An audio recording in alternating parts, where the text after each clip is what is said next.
Welcome. My name is Angie. So I am the executive director here at New Ventures BC. I have Liz here with me as well. And this is our weekly seminar series, which is quickly coming to a close here. So today's topic is pitch and presentation with Paul Brassard from Volition. And I know some of you are here as part of the series, and there are probably some companies that are in our round 2.5 as well, who will be pitching on June 22nd to advance further in the competition. So this is a great overview for you to hopefully get ready for that pitch. And Paul, along with Charlene from Volition, is also doing pitch coaching. So you can get a good sense of Paul and Volition as well from here. But everything here is applicable to all companies in the startup world. So please do stay with us. Okay, so like I said, we are nearing the end of our seminar series, which began at the end of March. Everything is online though, so they'll be live on there for a while for you to watch and rewatch. But we do have one more topic next week on investor profiles with Brian Martin from TELUS Ventures. And Brian is also really great about just answering questions. So if you have questions for a VC type person or on financing, he's pretty good about just answering questions and being open. So feel free to bring your questions and learn a bit more about investing next week. So New Ventures BC, we are a nonprofit. We are here to help BC tech startups. We are of course known for our annual competition presented by Innovate BC, but we also have year-round programming through our online mentorship accelerator programs, our sales accelerator, and whole whack of online courses for entrepreneurs as well off of our website, newventuresbc.com. I just want to highlight a few upcoming events happening. Feel free to add more in the chat if I've missed something interesting. I'll mention a couple things here. Creative Destruction Lab, which is a pretty fantastic program if you're raising financing. It comes with mentorship and lots of fantastic intros. They are open for applications until July 31st. So definitely check that out if you're fitting that stage. And New Ventures also runs VEF events, and we've got a big one coming up at the end of the month around the future of transportation. It'll be in person at the convention center. I believe we have a couple of free passes to that still. So if that's of interest to you, feel free to reach out and ask us for the promo code. And we also just agreed to be a promo partner for the Traction Conference, which is for growth stage companies happening August. So there's a promo code on here for 50% off, and more to come on that. All right, so like I said, the slides and the videos are online. I think Liz will post the link to where they are on our website and also on YouTube. So everything is recorded and saved for you all. I'm going to thank my sponsors, and then I will introduce and pass it over to Paul. So our lead partner, title sponsor, is Innovate BC. Our gold sponsors, EY, Fasken, SFU, Beatty School of Business, and the UBC Sauder School of Business. Our silver sponsors, Acetech, TELUS Ventures, Output, Vantech, Angel Network, and Volition. Yay, Paul, Volition. Lots of great bronze sponsors. These are all service providers, organizations who are really dedicated to supporting and growing the tech ecosystem. So definitely check out, if there's any unfamiliar names, definitely go look them up. And our media sponsors, of course. And we're really lucky to have all these media sponsors who will help amplify the competition and the finalists in the coming months as well. Okay, need to get in touch. This is how. Otherwise, I'm going to stop sharing here so Paul can start sharing. So Paul Brassard is one of the co-founders of Volition, along with Melanie Ewan, and they've been great partners of New Ventures for the last few years. We've kind of collaborated on a few different things and hopefully more to come. And one of the things Volition has done for us the last while is not only giving this masterclass on pitching, but also coaching, like I said, a lot of the companies. So we will be a couple of areas there. So not only are there around 2.5 companies getting pitching, we will also be offering 5 additional sessions to entrepreneurs coming up. So stay tuned for that as well. All right, so over to you, Paul, to introduce yourself further and tell everyone about Volition, but thank you for being here. Thank you, and good to be here. Thank you very much, Angie. I should have you go around and do all my introductions because you're a great pumper-upper. between you and Reza, I see Reza in the room too. He's a great person to pump people up to and make them feel good about themselves. So my new posse, I should put together my new posse for sure. So I do see some familiar faces, and appreciate you all being here and checking this out today. So with no further ado, yeah, so thank you to Angie, thanks to New Ventures BC for having us here, and thanks to our partner, our mutual partner as well, Discovery Foundation, for supporting us in being able to put forward things like this and the pitch coaching and a lot of other opportunities as well for BC-based entrepreneurs. So if you don't know Volition by chance, Volition helps entrepreneurs navigate their now what moments. And so what we do that through partner programming, through one-on-one coaching, and through events all around the world. So we do programs such as things like this with New Ventures BC. We run women's entrepreneurship programs. We've done that in the Kootenays, in Albania, and several other places. We've done investor readiness programs in the Kootenays, soon the Yukon, as well as in Africa. And we're also running innovation challenge events and programs in South Korea and here in BC as well, and in Alberta. So really excited to be here and supporting the BC ecosystem, of course, because this is Volition's home ground. It's where we started. And so we help you build clarity and confidence on your entrepreneurial journey. And basically what happens a lot of times is people come out of programs and then they go, what do I do now? What's the next thing? And so that's what we're here to help with, and kind of in between those and then your, say Series A or that later stage level. So we've kind of bridged that gap, as it were. Now I just want to give a little bit of attention, I guess it's a humble brag a little bit, but just to kind of say that if you see the stats at the bottom, at Volition alone, we've hosted over 120 of our own pitch events since January 2016. We're also the first ones in Canada to host exclusively women identified pitch events since February 2017. So this is all just to kind of say, again, humble brag, but it's to say that we've seen a lot of pitches, not only with our own events, but I've been doing it for years and have been working on both sides of the table, investor and entrepreneur side. And so it's all culminated into what I'm going to knowledge share with you guys today. And particularly I have a passion for teaching. So that's part of what brings me here. So a little bit about me. I am a master pitch and presentation coach. I'm also a lead advisor and managing partner at Volition. So as of this year, I'm actually 21 years entrepreneur and have been pitching and fundraising for about 16 years. And so this is what I kind of do on a regular daily basis, is working with entrepreneurs like yourselves on a one-on-one basis, or teaching masterclasses and boot camps such as these. All right, enough about me and Volition. Let's get to the content. So first and foremost, the first thing I like to get into is I like to talk about the pitch mindset. So this is one of the first things that I identified early on in my career. And honestly, I notice it from a lot more entrepreneurs than you would think. A lot of entrepreneurs I work with, it's almost like they think they have to raise, like it's a rite of passage, right? But what I've really noticed over the years is that it shouldn't be, the focus shouldn't be, and particularly even around pitching, it shouldn't be around just fundraising. So I'm going to prime this up with saying, yes, I am going to say the word investor. I'm going to say it probably several times. But I want to be clear that when I say the word investor, I'm not necessarily meaning somebody for money. So what I've learned over the years is that an investor can really be anyone that is willing to put in time, energy, bandwidth, connections, knowledge.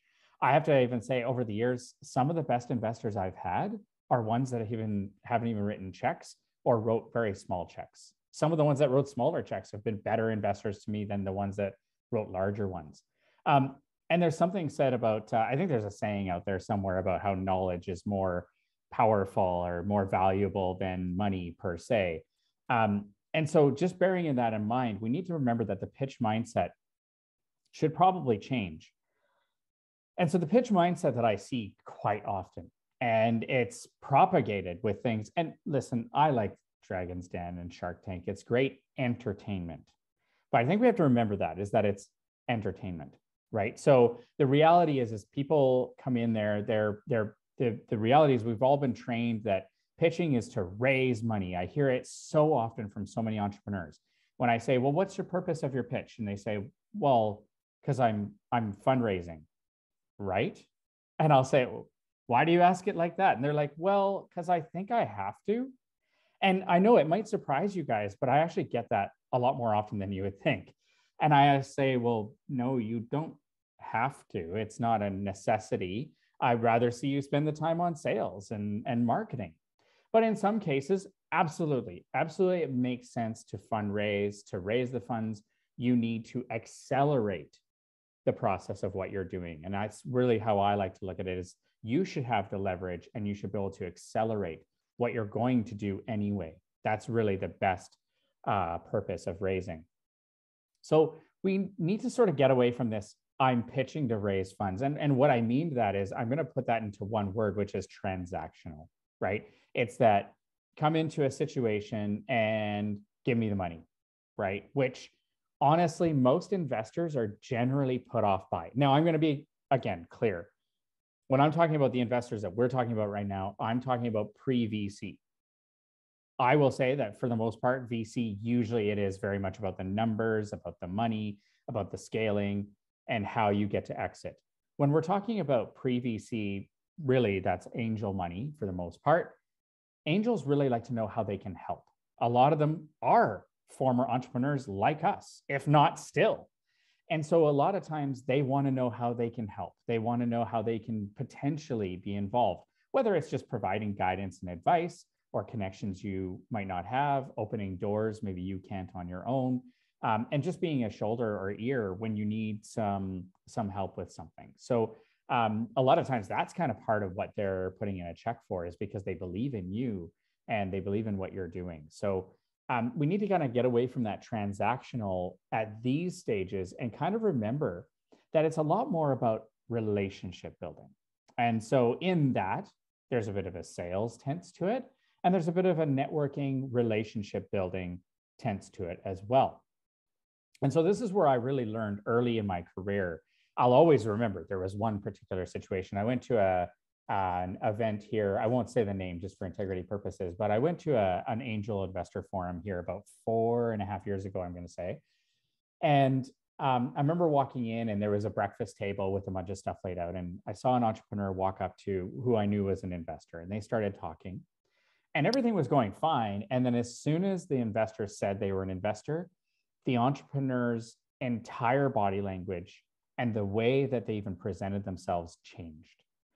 And you all of a sudden created this sort of like cloud of like, oh, geez, here it comes, right? And so the entrepreneur went straight for the kill. Oh, you're an investor? Oh, well, have I got the greatest deal for you? We're going to make so much money and you should invest now.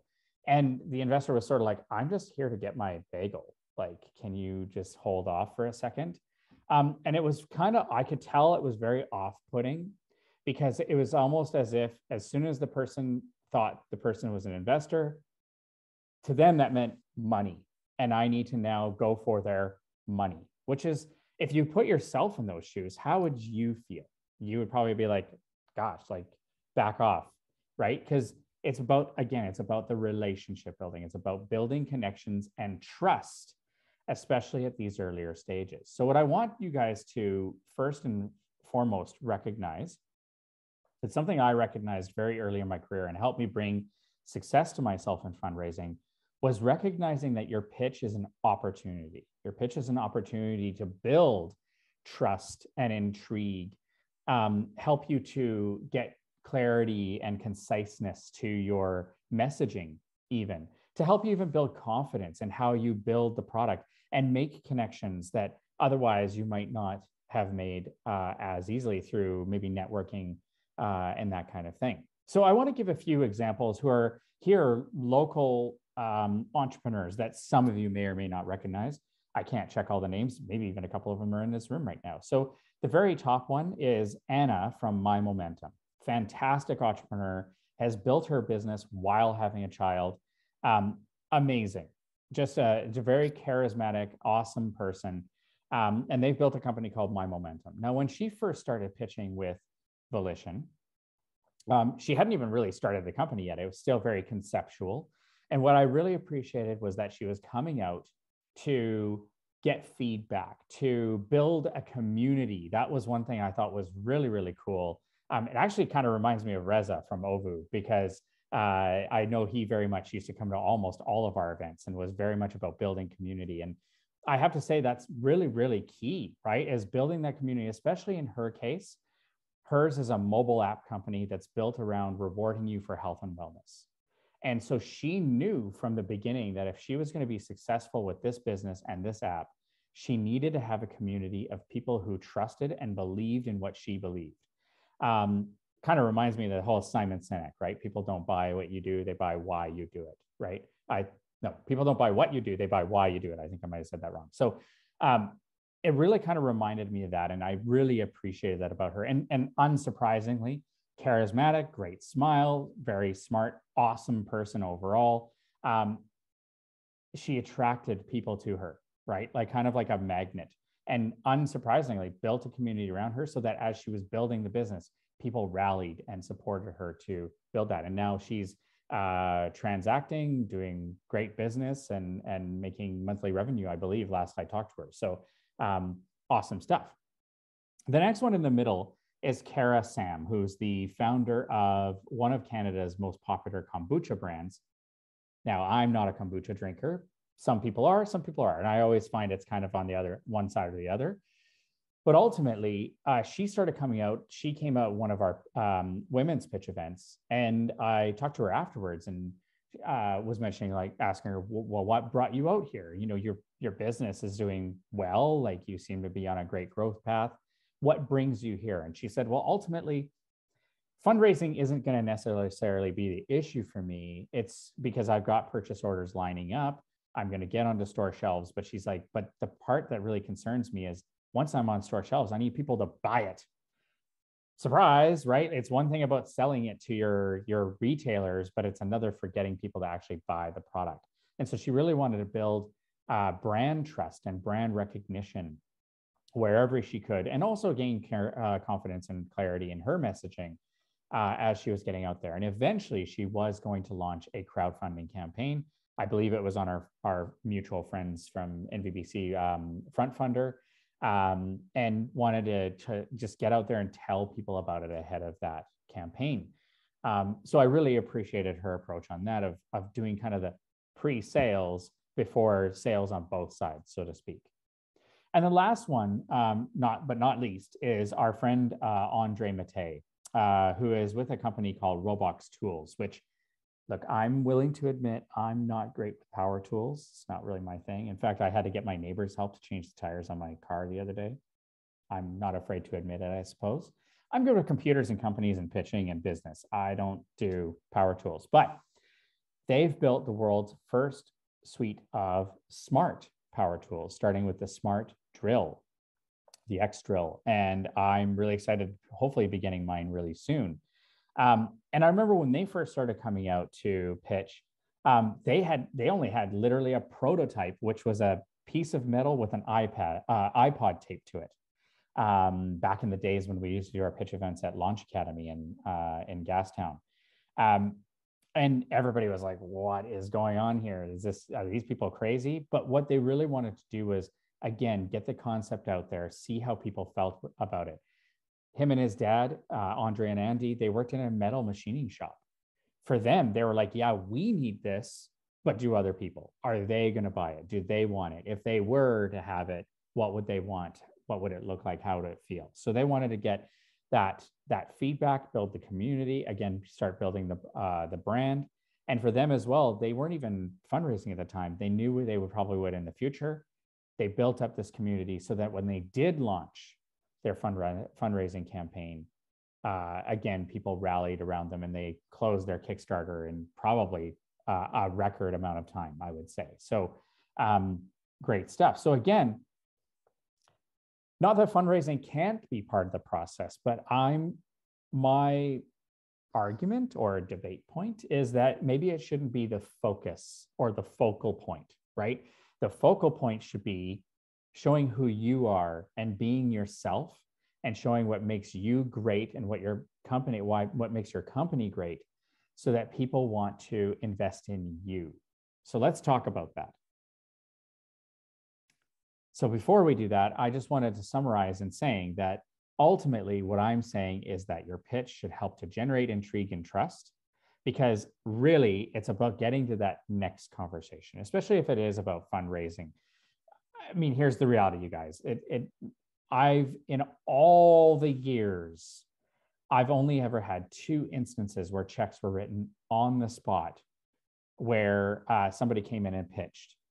And I'm not including things like recently we did a thing with Vancouver Economic Commission where it was a 16-week program.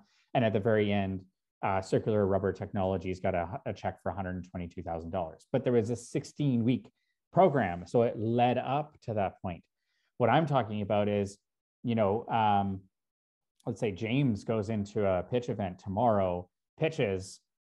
The reality is nothing against James, but the reality is that nobody's just going to throw everything off what I'm doing. I'm writing checks, right? They're whipping out their checkbooks, bringing out the cash guns and spraying it up in the air. That's not really how it works. What we need to do is we need to get to that second conversation. We need to whet their appetite for further conversation. And last but not least, it's to help also increase visibility, getting ourselves out there, making connections, building community, and all of that kind of stuff.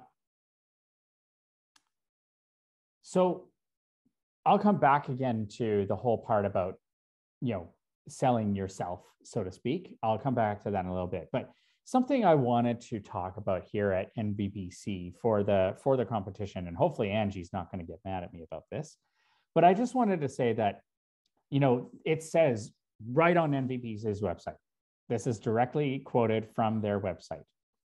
The jury will be directed to rank the entries in the order they deem to be most likely to succeed as a business venture in the current market. I think this is a very interesting statement, right? Because a lot of people go into competitions thinking I need to be the most investable. I need to be the greatest, shiniest company. Some might even say, not my words, other people's words, I have to be the sexiest company. I've even heard that in the years that I've been supporting and working with NVBC.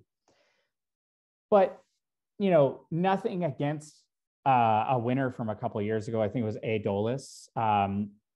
Listen, I think they'll readily admit they're not the sexiest company, but they're definitely a fantastic business venture that is doing something in the BC economy and the current market. So, looking back at the winners, they're really ones, if we really dissect what makes a winning company in these types of competitions. Yeah, investability is a part of it. I think that some of the judges might have a bias towards that, and nothing against that. It's just some of the judges are investors. So that usually is a little bit of bias there, right? Inherently in there. But investability can also include, scalability in the business. How do you grow the team, the people involved, the IP or the technology? Some might call it the moat around the business. So I just wanted to have a look at this really quickly. Oops, pull this up here. So just to validate that. And again, I know that not everybody here is necessarily in the competition, but maybe they will be in the future. Some things to bear in mind, right? Like it says right here for the round 3 questions, not that I need to go through all this with you. I'll just summarize. So basically it talks about product, service, market fit, IP, technological development, market scope, market need, sales, right? Competition. So where do you stand in the market?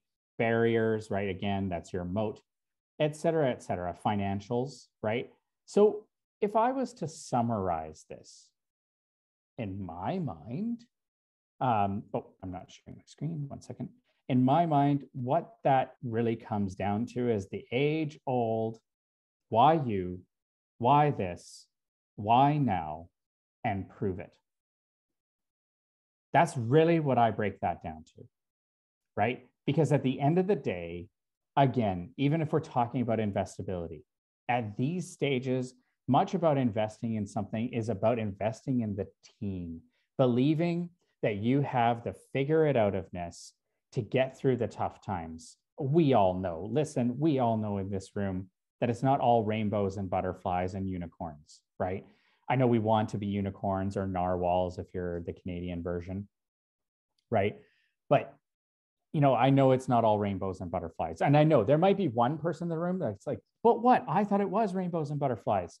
That's a surprise to me. But listen, it's not.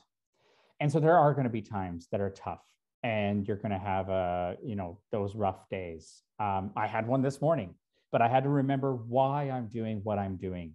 And that's what got me going, kept me going. A lot of investors are going to be looking for things like that. They're looking for what's going to give you a market advantage. And not only do you have that, but do you know how to explain that? Do you know what it is? Do you know what that thing is that's going to separate you from everybody else? Do you know where you stand in the market and how you're going to be competitive? Do you know how you're going to grow the company, what the next steps are? So I'll give you a great example. Often I see in many pitches, team slide. Absolutely. I'm not saying you shouldn't have that. We'll come back to that in a little bit. Absolutely, you should have a team slide. And even if you're like one or two founders, absolutely still have that information. But one thing that might be very important, one thing that would be very important in pitches and presentations and competitions like these, in my opinion, would definitely be showing what does the future hold. So maybe it is just the two of you right now, or maybe it's three of you, maybe it's four of you, but who are the key people you need to add for ultimate success of the business? It's not just about you knowing that, but it's about me knowing that you know, and me having the confidence that you have the confidence and you know this. Because that's, again, what's going to give you that market differentiator. I know we might not be there today, but understanding how you're going to be a business tomorrow and in 6 months and in a year and in 2 years, I would ultimately say that one of the things my guess is, listen, I'm not an MBBC judge, but one of my guesses is, and every year I'm proven correct, the judges, I believe, in summary, are looking for companies who are going to make an impact in the BC tech economy, right? And a lot of that is by job building great businesses that help the economy and bring new IP and technology and solutions and really make BC look like a rock star like it is. So bear some of those in mind as you're building out your pitch and presentations for the competition. But I think a lot of that is also applicable in real life. It's like, this isn't real life, in non-competition, right? So even if you're going out to pitch and present in front of investors, because again, I think that's just going to help you build your leverage and also the confidence in the audience and what you're building and what you're doing. So again, why you, why this, why now, and prove it. So one of the things I've absolutely discovered over the years, and it's really funny because at Volition, as I mentioned, we've hosted a lot of our own pitch events. We've also co-hosted many pitch events, and we've worked with many clients on putting together their events. And whenever it's a pitch event, we have evidence almost every single time actually, that's kind of been one of the boons of going virtual when we had to, was that we were able to start seeing people's comments in the chat. And one of the things we started seeing over and over again was, I loved the story. I loved the story they told. I loved how they told the story. I really remember the company because. And let me give you a view into something like a deliberation room for judges. And I've been there many, many times, not to sound like a know-it-all, but I've been there many times when I'm in the deliberation room. And the thing I ultimately hear, I was at a pitch event actually a few months ago, and there was 16 companies pitched, 3-minute pitch. And that's a lot of companies for all of us. I can't explain it in any other way than to say that by the end, you kind of get this sort of like brain melt, and it all sort of melds together. I'm sure Angie's probably been there before many times too. And so what happens though is you get the judges, let's say, in the room, the room to deliberate, right? And there's less fighting and bickering than you might think. It's usually more, it starts out with like, okay, well, who do you remember? And it's a really interesting conversation because what starts happening is they might be like, oh yeah, I remember there was Alexander talked about this and I really liked the story and it was really memorable. I remember this particular thing and this, and I love the story. Oh, and there was this other one. I remember that one. There was this other picture. Yeah, I don't remember anything about them. Okay, so they're automatically counted out. Now, it doesn't mean that their business is bad. It's just that they're not memorable by the end of it, which is actually part of the key of success, especially in even competitions like these, because what's going to happen is the judges and everybody are going to see so many companies. It all starts to meld together. And so it can be hard sometimes to remember all the distinct differences. And so really being able to find a way of standing out is really key. And what I found over the years is that memorability, which is made up of story and structure, really, really helps for you to stand out, being able to tell that story. Now, coincidentally, years ago, when I first started getting into pitching, I didn't know what I was doing. I wasn't always good at this, but I luckily had a background in songwriting. And I started looking at, well, if I was writing a song, it would be like writing a story. And how would I do that? And I started remembering a better narrative storytelling technique. Some of you might even know the story arc, as it were. And what I realized is that creating a compelling story and a narrative storytelling technique, which is, maybe we all have the uncle or aunt or grandparent or some friend that's the great storyteller that we all crowd around when they tell their story, and we're all listening intently because it feels like we're part of it. That, if you can get to that, that is amazing when you're pitching and presenting, because that means that you get to be less scripted. You get to be more like yourself. A lot of pitches that I hear when they're very scripted, listen, you guys, I don't believe NVBC is yet serving robots. And I don't believe we have any robots in this room. I could be wrong. I'm all for inclusivity, but I don't believe we have robots yet. We're not robots. So we're not good at scripting. Humans are not naturally good at it. And you know what is even worse? We're even worse at memorizing scripts. Again, we're not robots. So trying to repeat something word for word is very, very difficult for us, because then you add in the elements of nerves, right? You add in the elements of people seeing the thing you're so proud of and wanting to do a good job. You add in all these other elements, technology, right? If you're pitching virtually, you add in that other element, right? Or for some people pitching live in person on a stage, that's another element in of itself, right? Technology plays an element there too. The challenge with being scripted is I often hear it sound like this. Hello, my name is Paul. I am building a thing, and it is a cool thing. It is so awesome. I am going to make the money, and then the money will come grower, faster, bigger. I will make more team, and then I will need more money to grow the team more. And it's sort of like, okay, well, that's cool. But actually, it usually sounds more like this. Hello, my name is Paul, and I've got a great company, and I'm going to, I've got 3 customers. My customers are awesome.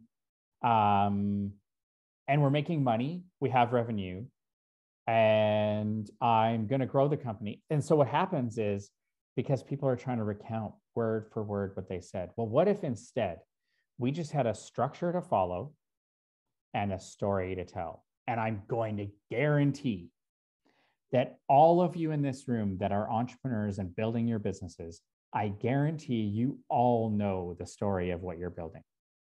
The elements of a story. Who are you? What are you doing? Why are you doing it? Where are you doing it? When did you start, or when are you going to launch? When are key moments? And how can I help? Those are the real basics.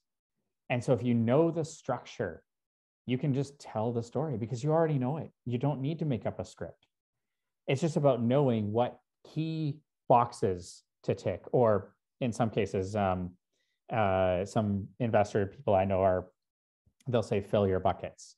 So same kind of idea is ultimately making sure that you're just ticking those boxes through a good structure and you have the content there. But talking about the things you know, it's not about coming in and rambling off and steamrolling with, hello, my name is Paul, and I'm going to build a $10 million company. And in 1 year, we're going to do $1 million. And the next year, it's $3 million. And we're going to make so much money, and we're going to be a $100 billion company.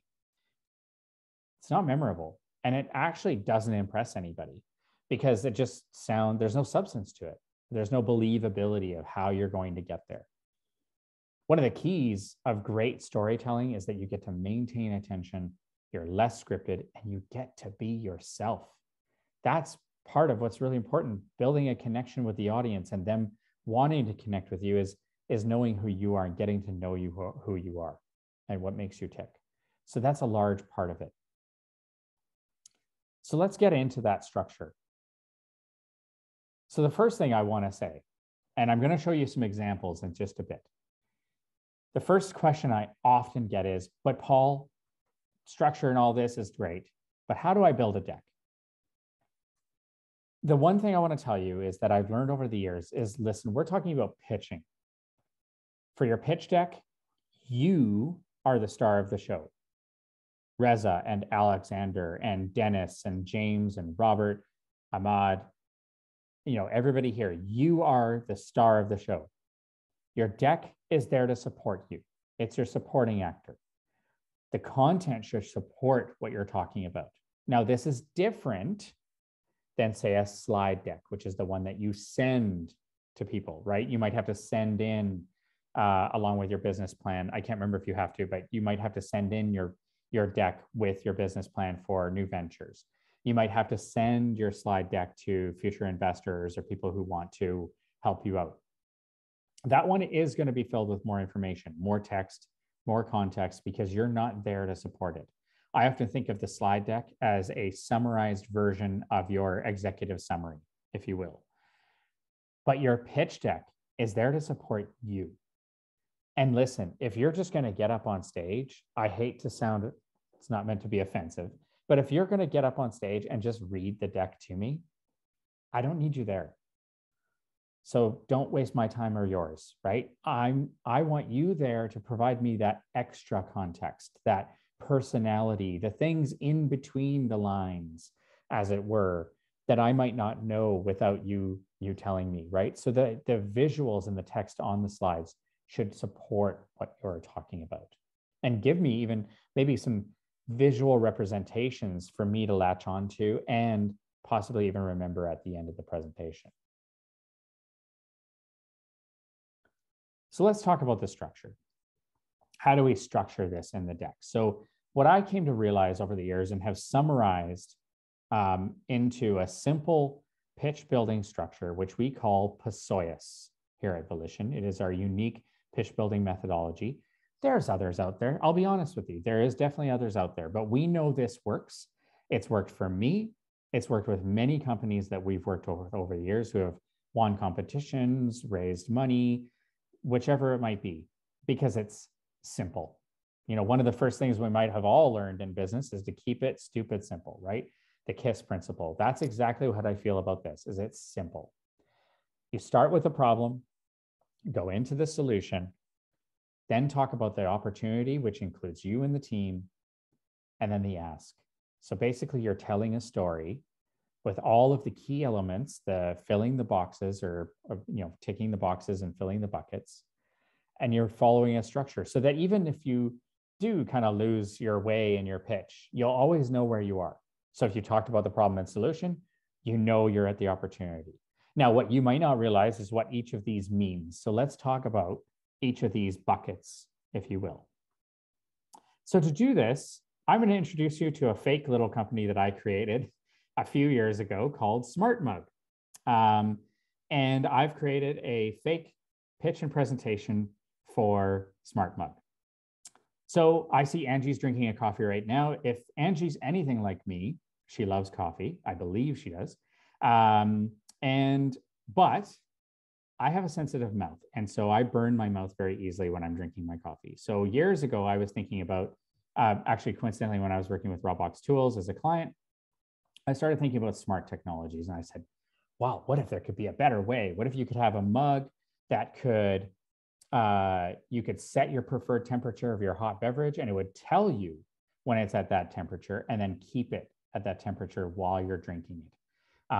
Leak proof, spill proof, great product, easy, light to carry, et cetera, et cetera. You could control it through an app, get all crazy with the apps, right? And you could do all sorts of things with it. It was just an idea. So basically, I've created a simple deck to kind of express and explain the buckets or the boxes, if you will. So we open up with the problem, right? What I find really works well, number one, describe the problem in a way that anybody can understand. And listen, I know you guys were like, you're probably sitting there going, yeah, duh, Paul, of course. But you might have a tough time realizing that you know everything about the business. Everything is important to us, right? I get it. I've been there too, right? You got to see the baby, everything about the baby. I know when it walks, I know when it talks, I know it needs to be fed. That can be challenging for us to get out of that mindset because listen, we're not at a point yet that the audience needs to know every single little detail. Again, our job is to whet their appetite, to show them that we know what we're doing, we know what we're talking about. Again, why this, why now, why you? So what I really like doing is trying to explain the problem in a very simple manner. Honestly, the problem statement should almost never take, no matter the length of the presentation, the problem statement should almost never take more than 30 to 45 seconds. At most, a minute if it's a really long presentation, like the New Ventures one final presentation is. The reason is because, listen, everybody, problems can be solved many different ways.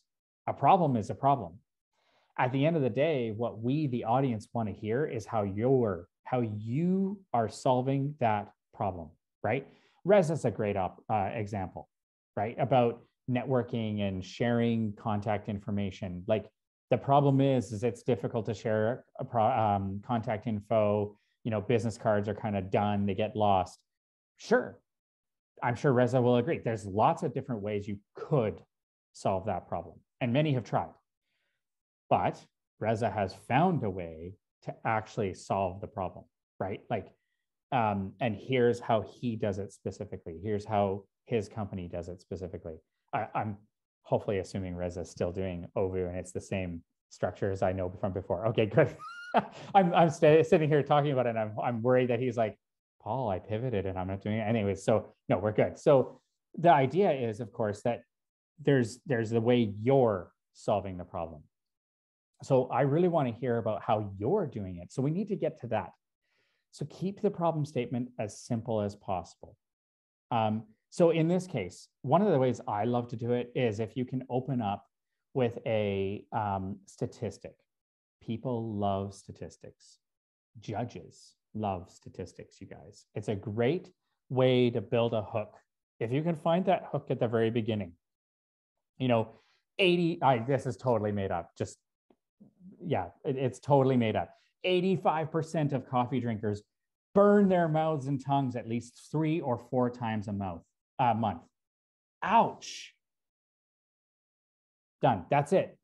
There's my opening statement. Now, again, I totally made that up. I don't know if that's real, but if you can express something that really gets people's attention, right?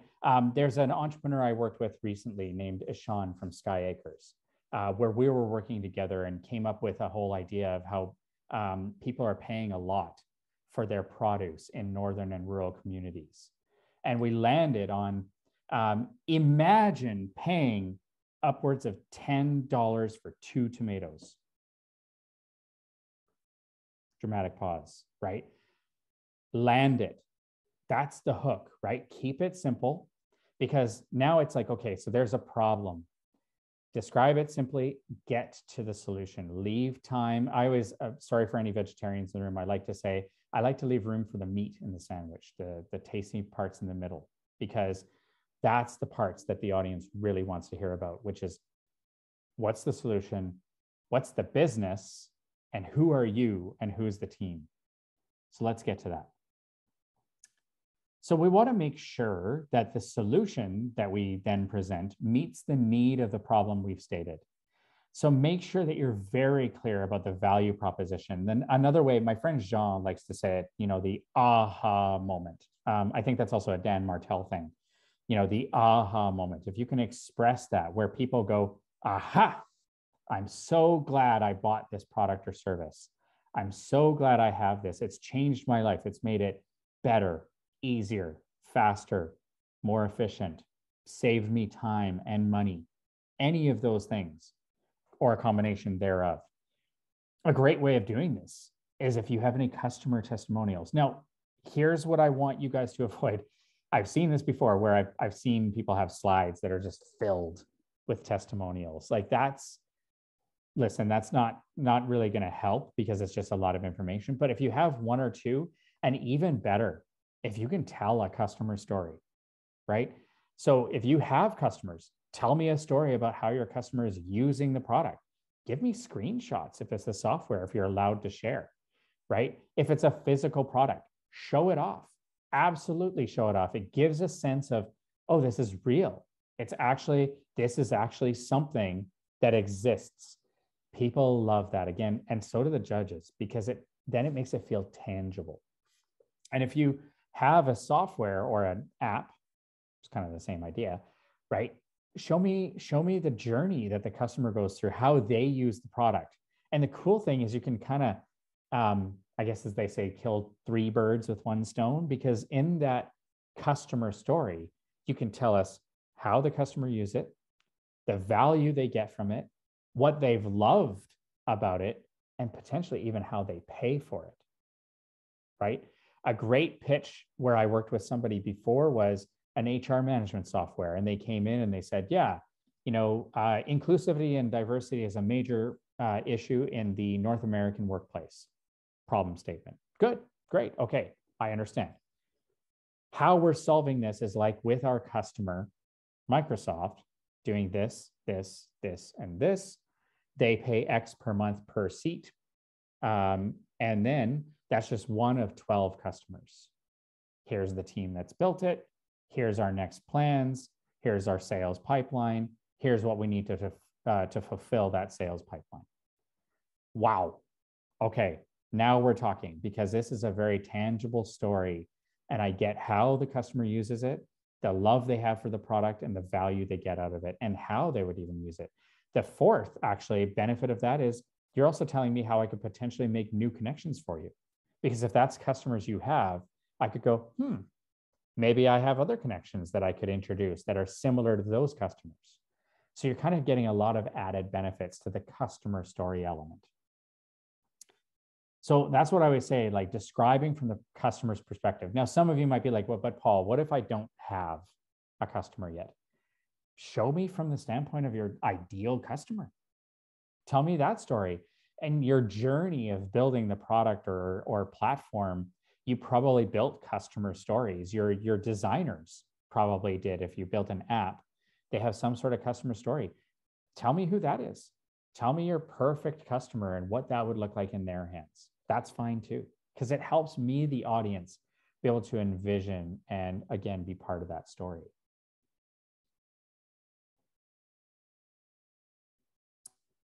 So a great thing too in this is listen, I know not everybody has proprietary IP that they can boast about. And I know somebody in here is going to say, but Paul, my thing is patent printing and I can't talk about, just talk about the generality.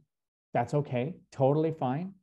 You don't have to tell me all the intimate details about the patent itself, but just tell me, the general vague idea, and even just a brief mention of saying, we have a patent pending technology, right? So maybe for Smart Mug, I could say we have a patent pending utility patent on temperature sensing for beverages. It's probably taken, but you know what I mean? Like, I'm making it up, but something along those lines where you can just at least say, here's a bit about our proprietary IP. Because a question guaranteed that's going to come up in a competition like this. I hear it every year, almost every time from every judge in the FAQ. What is your moat? I feel like that's an investor or judge favorite. What's your moat? How do you keep people out? What's the barriers to entry? So address that in your pitch. Don't be afraid to talk about it. I also love sometimes just even teasing a little bit of information about it. I call it the strategic leave out, and then have more information in the supplemental. If they do ask the question, then you can say, yes, I can tell you more about my IP. I've got more information right here. And then you look even smarter than you already do.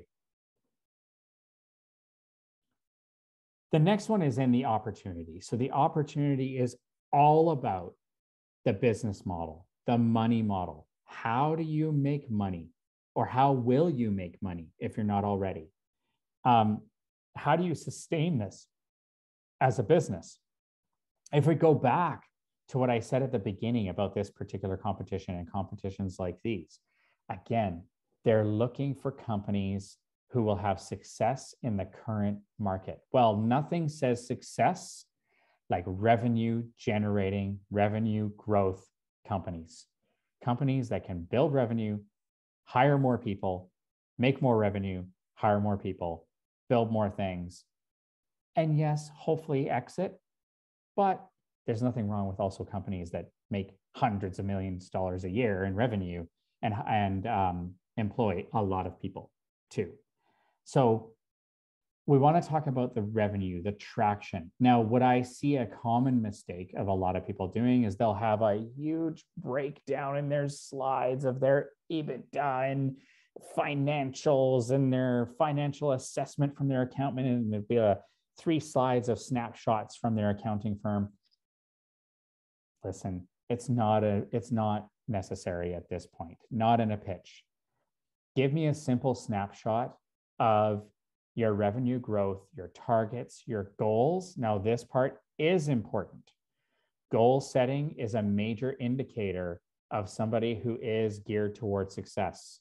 So for me, when I see that, and I see that you've at least set goals, listen, I might look at your projections and I may disagree.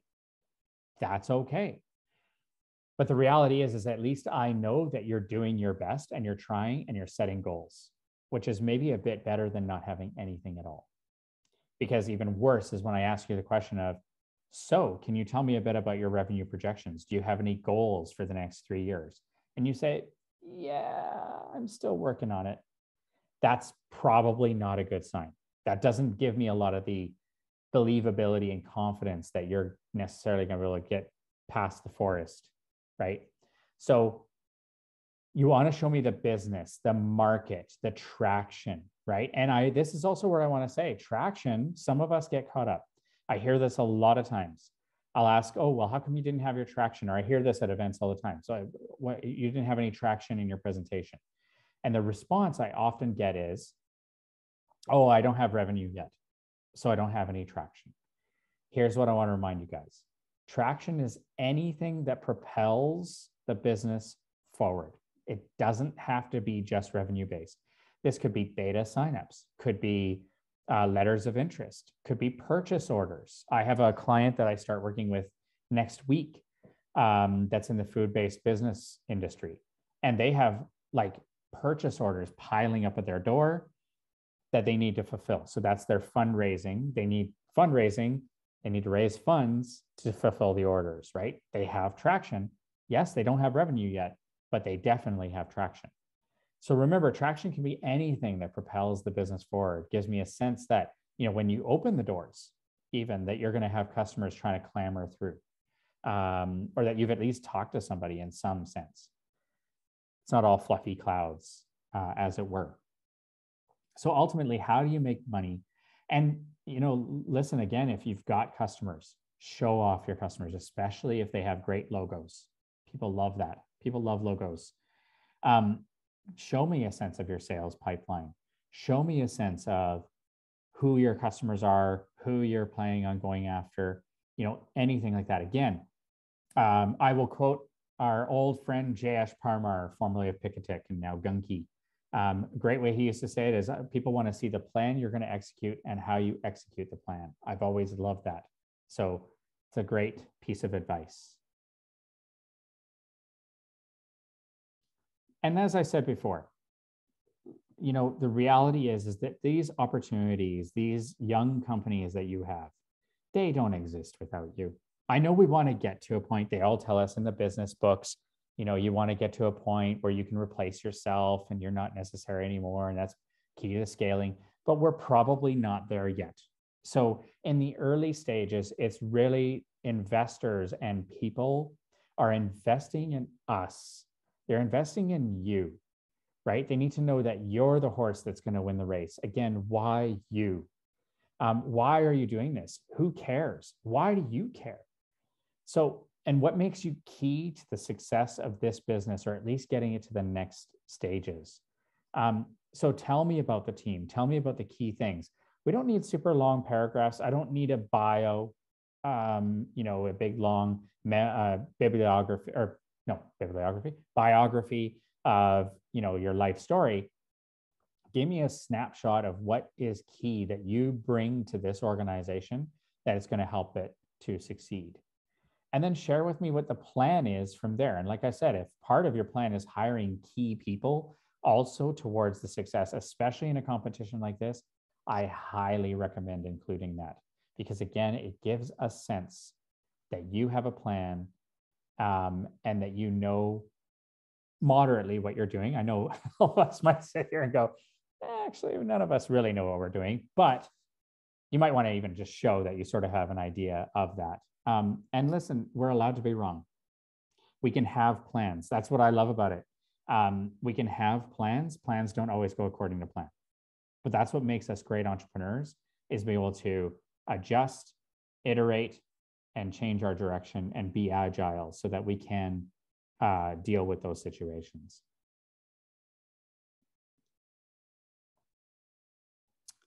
And then last but not least, I meant to say, is definitely always have an ask. Always. Even if you're not fundraising, always have an ask. Because often the response I get when there is no ask, I'll say, oh, you didn't have an ask. And the entrepreneur will say, oh, it's because I'm not fundraising. And I'll say, but hold on, you're an entrepreneur, right? Yes. You're a startup. Yes. Yes. Then you must need something. It takes a village to build a business. Just like raising a child, it takes a village. And the reality is we all need help. So ask for what you need help with. If it's not money, that's okay. But maybe you need introductions to customers, partners, team members, advisors, anything. Again, anything that's going to help you to execute the plan, anything that's going to help you get to the next stages. So if you are asking for money, though, in all of your asks, no matter what it is, be specific.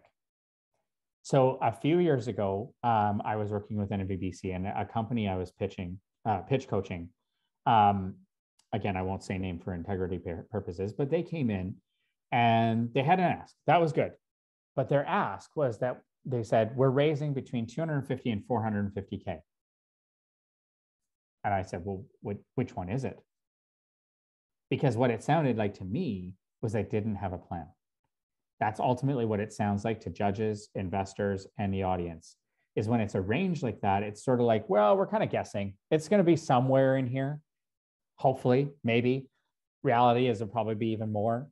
So what we really want to know is how much you need and for what. What is that going to achieve? I always like to think of it as, what is your ask going to achieve? If it was an employee, what would it be doing? What would it do to, or what would they do to get the job done? What would they do to achieve? So, if it's, we need $2 million to fulfill our purchase orders, we need this amount, this much. And a lot of people get hesitant about the amount. Listen, the amount is the amount. It's what you need to execute the plan. And yes, there can be strategic ways of going about that. Don't get me wrong. But ultimately, an old friend of mine, Anthony, used to say it all the time of, don't ask me for a ticket to Winnipeg when you actually need a ticket to Toronto. Because then you're just going to end up coming back to me to get the excess. And that actually looks kind of worse, right? So just ask me for what you need to achieve, to execute the plan. Do your best to execute the plan. And look, like I said, not everything goes to plan. So you might have to ask for more, but hopefully you achieved 80% or more of what you set out to do and learned a whole heck of a lot along the way, right? Listen, if your goal is $1 million in revenue with what you raise, right? We're raising 350K and it's going to get us to $1 million in revenue. And you get to 950K in revenue, people aren't going to be mad. They're going to be like, great, what did you learn along the way? And what do you need more to help you achieve the next goal, right? So not everything goes according to plan. It's about goal setting, right? So ultimately, in summary, you can see here how I've sort of summarized, right? So the problem is that we're unable to control preferred temperature of our hot and cold beverages. So ultimately, we might end up burning our mouths, or our cold beverages get warm, and it decreases our beverage enjoying experience. That sounds so, yeah, I don't even know what the word is for that, but it's a fake product, so don't judge me. The solution is that you get a smart mug with a temperature control via an app, because everything has an app now.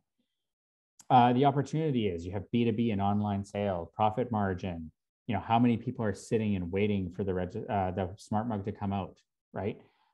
We have an experienced team in retail and low risk competition, not a lot of competition in our category.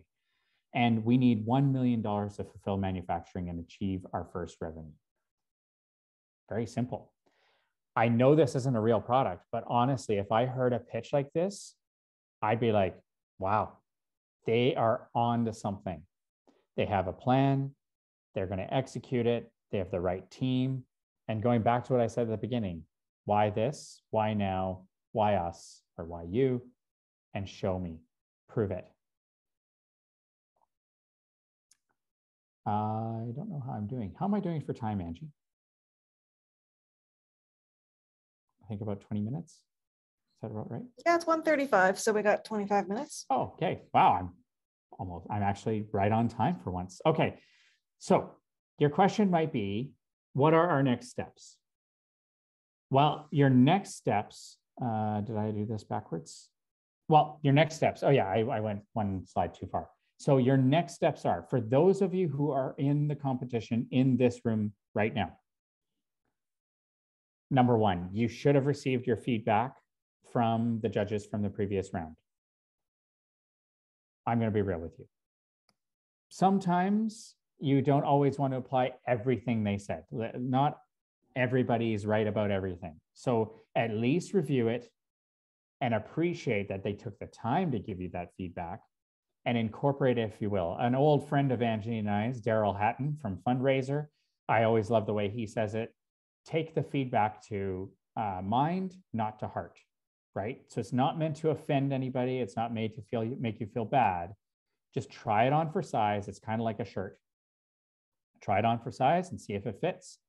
It might not, because listen, it's not their business, but maybe they're onto something, because in some cases they might have more experience than you do, or they might know something you don't know. So do review that feedback and apply what you can and what you will to your presentation, to your business. Apply it where you can. Prepare your pitches and presentations. Get ready, practice, find somebody to practice it with. And then for those of you who aren't in the program, obviously, same thing. Build your pitch and presentation. Use this structure. It's very simple. PSOIAS. Problem, solution, opportunity, ask. Build the structure, use the structure, tell the story.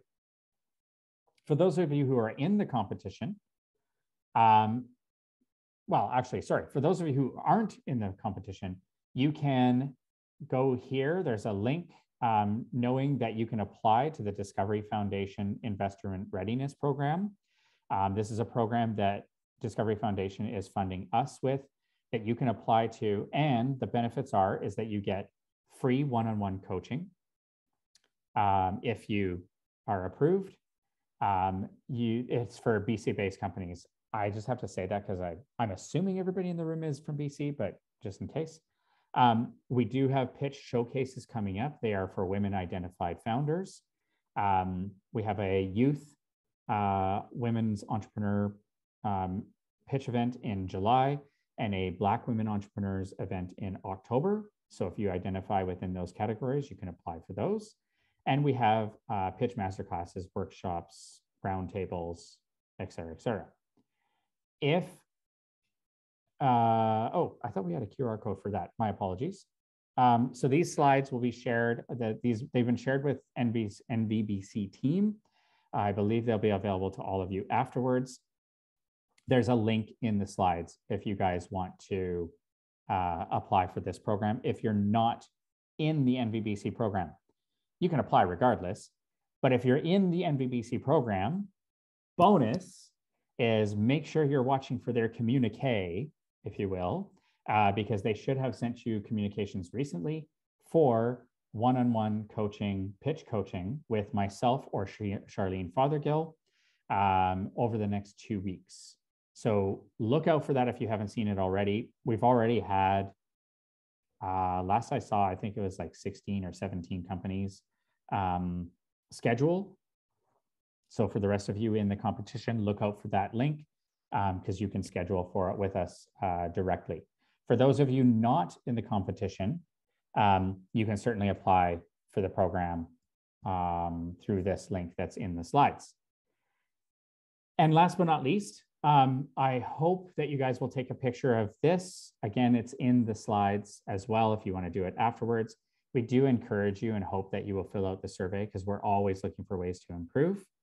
I see some people pulling out their phones, so appreciate that. Thank you.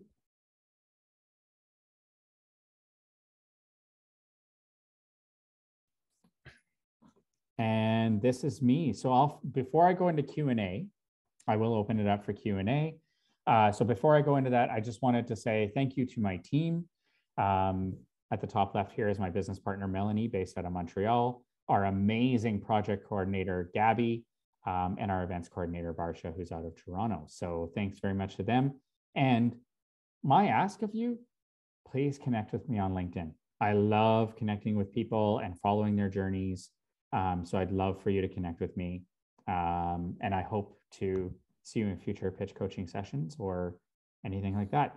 I just wanted to say an advantage of Volition is we don't just have pitch coaching. We have, outside of Charlene and myself, we have 13 other coaches that specialize in different components of business, such as sales, marketing, onboarding and customer success, financials and projections, due diligence, pretty much anything you need other than tech, legal, and accounting. So our clients really appreciate that they can get different help from different vetted coaches. Okay, so I think that's it. That's all we have time for. So thanks everyone for joining us. Thank you, Paul, for going through the questions and the rubric and your methodology and for just being all around great support in the tech ecosystem. So very lucky to have you and your team. And we will post the video tomorrow and look forward to more. Anything to add, Paul, before we sign off? Awesome. No, I was actually just going to say very quickly, again, please connect with us on LinkedIn, or connect with me on LinkedIn is what I was going to say. And I'm just pulling this up again really quickly. And like I said, if you're not in the competition, please do apply. The link is in the slides for the program. And if you are in the competition, I mean, you can apply regardless because we have, like I said, we have other coaches that can work with you on other stuff.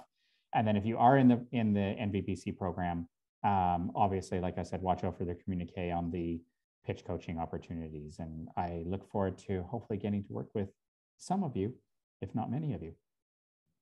Awesome. Sounds good. Okay. Well, thanks again, Paul. I'm sure we'll be talking soon. And thanks everyone for joining us. And we'll see you next week, hopefully for the last one. So have a good day, everyone. Take care. Bye. Thank you.